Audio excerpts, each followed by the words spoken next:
በታሪካዊና ጥንታዊ የገዳ ስርዓት እሴትና ደንብ መሰረት የቱለማ ገዳ የስልጣን ሽግግር ስነ ስርዓቱን በዛሬው ዕለት በድምቀት አከናውኗል። ላለፉት 8 ዓመታት በዘመነ ሜልባ በአባ ገዳ ጎበና ሆላ ሲመራ የነበረው የቱለማ ገዳ የስልጣን ዘመኑን በማጠናቀቁ ኃላፊነቱን ለአዲሱ የገዳ አመራር አስረክቧል።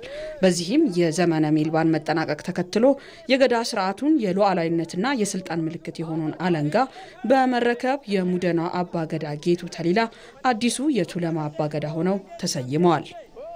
ሙደና ከራባኔ ገዳሸናኑ በዚህ ታሪካዊ የስልጣን ሽግግር ስነ ስርዓት ላይ የኦሮሚያ ክልል ርዕሰ መስተዳድር ሽመልስ አብዲሳ የኦሮሞ ሕዝብ ከጥንት ጀምሮ ስልጡን የስልጣን ሽግግር ስርዓቱን አስጠብቆ የገዳ ስርዓትን እያከበረና እያጠናከረ እዚህ ማድረሱን አንስተዋል።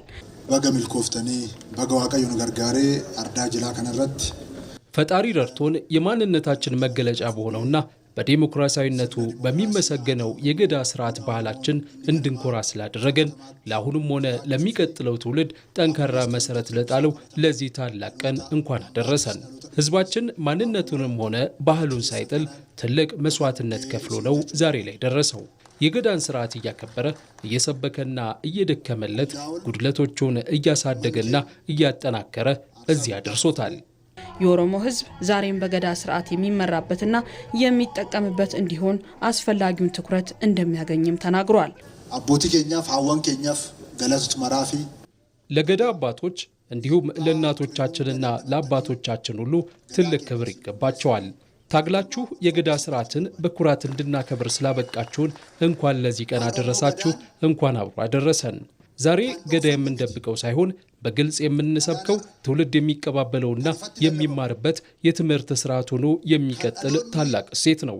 የኦሮሞ ህዝብ በሁሉም ረገድ በገዳ ስርዓት የሚመራበትና የሚጠቀምበት እንዲሆን የኦሮሚያ ክልል መንግስት አስፈላጊውን ትኩረት ሰጥቶ የገዳ ተሃድሶና የባህል ተሃድሶ ስራዎችን እያከናወነ ይገኛል። ይህ ጥረትም ከጥንት ጀምሮ ፍሬ እያፈራና ለውጥ እያመጣ ነው። አባገዳዎች ለኦሮሚያ ህዝብ ስላበረከታችሁት አስተዋጽኦ በራሴና በህዝባችን ስም እጅግ አድርጌ አመሰግናለሁ።